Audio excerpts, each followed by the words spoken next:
Papalapit na ang 2024 to 25 NBA season at sa ganitong panahon nauubusan na ng oras ang mga team para magawa ang mga pagbabago sa kanilang mga roster. Isang team na dapat bantayan ay ang New Orleans Pelicans. Sa simula ng off-season, malakas ang hula na si Brandon Ingram ay maaaring matrade. Sa puntong ito ng off-season, nananatili pa rin siya sa Pelicans. Bagaman posibleng magkasundo ang dalawang panig at magtrabaho sa isang extension, ngunit inulat na malamang open pa rin ang New Orleans sa isang potensyal na trade kung may lumitaw na tamang pagkakataon. Sa ganitong kaisipan, iminungkahi ng Bleacher Report na maaaring isaalang-alang ng Pelicans ang isang blockbuster trade kasama ang Denver Nuggets. Sa kanilang mungkahing trade, ipapadala ng New Orleans si Ingram sa Nuggets kapalit ni Michael Porter Jr., Zeke Naji at isang 2031 first round pick na may top 5 protection. Si Porter ay magiging isang napakagandang kapalit para kay Ingram kung maisasagawa ang trade na ito. Sa 2023 to 24 NBA season kasama ang Denver, nakapag-record si Porter ng average na 16.7 points kada laro, kasama ang 7 rebounds at 1.5 assists. Nakapag-shoot siya ng 48.4% mula sa field at 39.7% ng kanyang mga 3-point attempts. Si Ingram naman ay nagtala ng average na 20.8 points, 5.7 assists at 5.1 rebounds kada laro, habang nag-shoot ng 49.2% mula sa field at 35.5% sa mga 3-point attempts.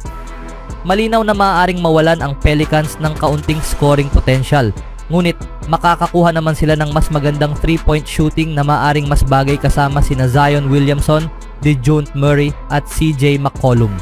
Gayunpaman, ito ay purong rumors lamang at wala pang ulat na nagsasabing nagkaroon na ng ganitong mga trade discussions ang dalawang team. Pero kahit hindi mangyari ang trade na ito ay isang kaakit-akit na ideya. Ang Nuggets ay makakabuo ng isang mabagsik na Big 3 kasama sina Ingram, Nikola Jokic at Jamal Murray. Maaaring maging interesado sila dito. Anong masasabi nyo sa potential trade na ito mga kaibigan? Sa kabilang balita naman, ang unang season ni Christian Wood kasama ang Los Angeles Lakers ay hindi na ayon sa plano, ngunit tiyak siyang magiging mas maganda ang ikalawa. Kamakailan lamang, nag-post si Wood sa Instagram para magbigay ng babala sa natitirang bahagi ng NBA tungkol sa paparating na 2024 to 25 season. Sabi ko na babalik ako at babalik ako sa susunod na season na may paghihiganti. Tiyak na umaasa ang Lakers na babalik siya na may ganitong paghihiganti. Huling naglaro si Wood para sa kanila noong February 14, 2024. Ang 28-year-old na player ay nagtamo ng pinsala sa tuhod na inaasahang magpapahinga sa kanya ng ilang linggo lamang. Ngunit hindi ito ang nangyari. Kailangang sumailalim si Wood sa arthroscopic surgery sa kanyang kaliwang tuhod noong Marso at hindi siya nakabalik agad. Kalaunan ay na-clear na siyang maglaro sa huling bahagi ng unang round ng serye laban sa Denver Nuggets, ngunit hindi siya nakapaglaro at nasaksihan niyang natalo ang Lakers sa 5 laro. Magiging malaking pagbabago kaya ang presensya ni Wood sa seryeng iyon?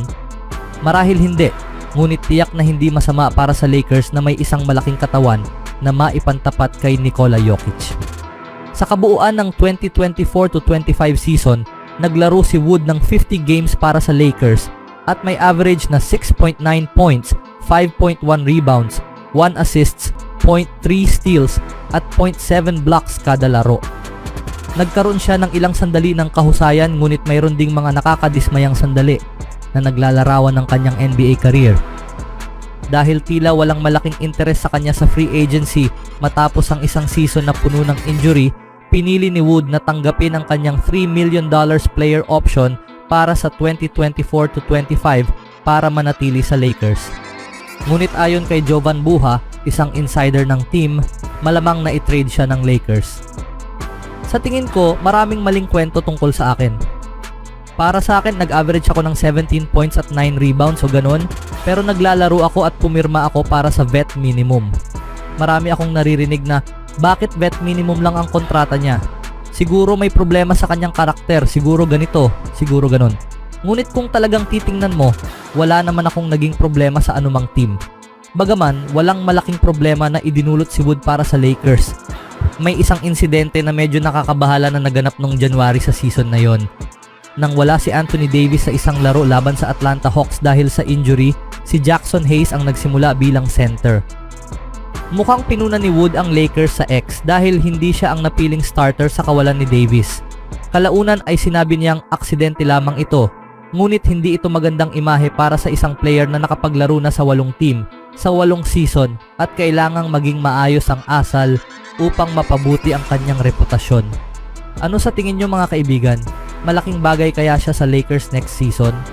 Sa ibang balita naman, ang Golden State Warriors ay gumawa lamang ng bahagyang pagbabago sa kanilang roster ngayong summer at nabigo silang makakuha ng isang established na co-star para kay Steph Curry.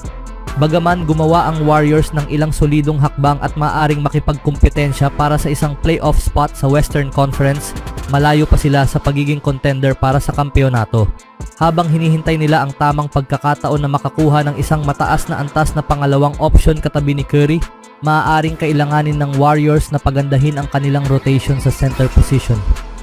Si Trayce Jackson Davis ay nagsimula sa 16 games bilang center para sa Warriors noong nakaraang season na naglaro sa kabuang 68 games bilang isang rookie. Ang pag-usbong ni Jackson Davis ay malaki ang naging epekto sa papel ni Kevon Looney na naging dahilan ng pagkaputol ng kanyang sunod-sunod na laro. Ginagarantiyahan ng Warriors ang $8 million na kontrata ni Looney para sa susunod na season.